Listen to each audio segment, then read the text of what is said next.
ശരി, മുംബൈയിൽ നിന്ന് പ്രേംലാലാണ് കൂടുതൽ വിവരങ്ങൾ നൽകിയത്. മറ്റൊരു വാർത്തയിലേക്ക് പോകുന്നു. കേരള സർവകലാശാല സെനറ്റിലേക്ക് ചാൻസലറായ ഗവർണർ നാമനിർദ്ദേശം ചെയ്ത 4 വിദ്യാർത്ഥികളെ പുറത്താക്കണമെന്നാവശ്യപ്പെട്ടുള്ള റിട്ട് ഹർജികൾ ഹൈക്കോടതി ഇന്ന് പരിഗണിക്കും.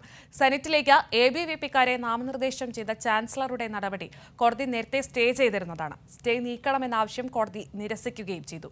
സെനറ്റിലേക്കുള്ള VCയുടെ പട്ടിക തള്ളി ചാൻസലർ നാമനിർദ്ദേശം ചെയ്ത വിദ്യാർത്ഥികൾക്ക്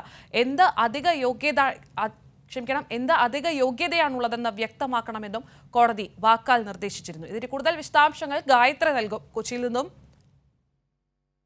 ഗായത്രി, ഗുഡ് മോർണിംഗ്.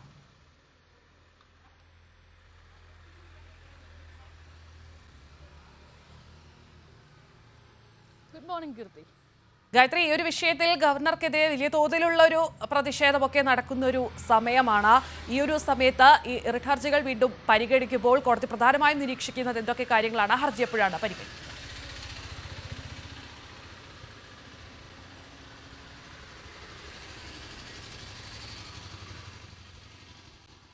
കീർത്തി, കേരള യൂണിവേഴ്സിറ്റി സെനറ്റിലേക്ക് VC നൽകിയ പട്ടിക തള്ളി ABVPക്കാരെ നിയമിച്ച ആ നടപടിയെ ചോദ്യം ചെയ്തുകൊണ്ട് അല്ലെങ്കിൽ ആ വിദ്യാർത്ഥികളെ പുറത്താക്കണമെന്നാവശ്യപ്പെട്ടുകൊണ്ട് വിദ്യാർത്ഥികൾ സമർപ്പിച്ച റിട്ട് ഹർജിയാണ് ഇന്ന് കോടതി പരിഗണിക്കുന്നത്.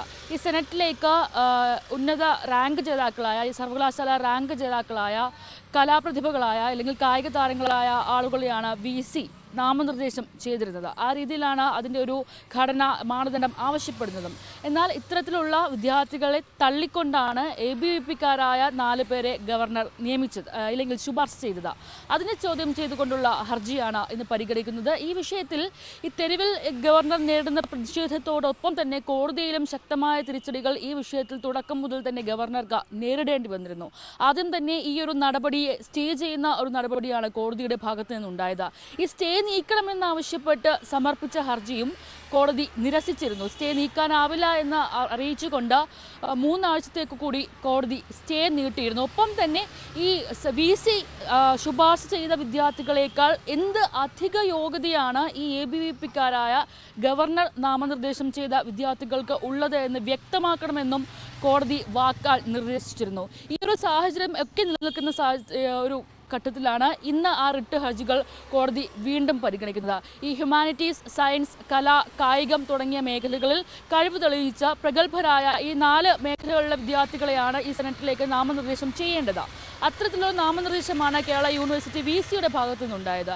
എന്നാൽ ഇവരെല്ലാം തള്ളിക്കൊണ്ടാണ്, അല്ലെങ്കിൽ ആ പട്ടിക തള്ളിക്കൊണ്ടാണ് ഗവർണർ ഇഷ്ടക്കാരായ ABVPക്കാരെ നിയമിക്കുന്ന ഒരു സാഹചര്യം ഉണ്ടായത്. അപ്പോൾ അവർക്ക് എന്ത് യോഗ്യതയാണ്, എന്ത് അധിക യോഗ്യതയാണ് എന്ന് വ്യക്തമാക്കണമെന്ന് കോടതി ആവശ്യപ്പെട്ടിരുന്നു. അത് ഗവർണറുടെ മറുപടി ഒക്കെയും തന്നെ ഇന്ന് ഉണ്ടായേക്കും.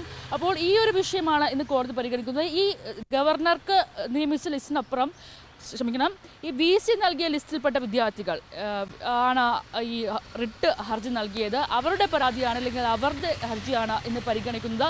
സർവകലാശാല ചട്ടം 17(3) പ്രകാരം യോഗ്യതയില്ലാത്തവരെയാണ് ഗവർണർ നിയമിച്ചത് അല്ലെങ്കിൽ ശുപാർശ ചെയ്തത് എന്നാണ് വിദ്യാർത്ഥികൾ കോടതിയിൽ വ്യക്തമാക്കിയിരിക്കുന്നത്.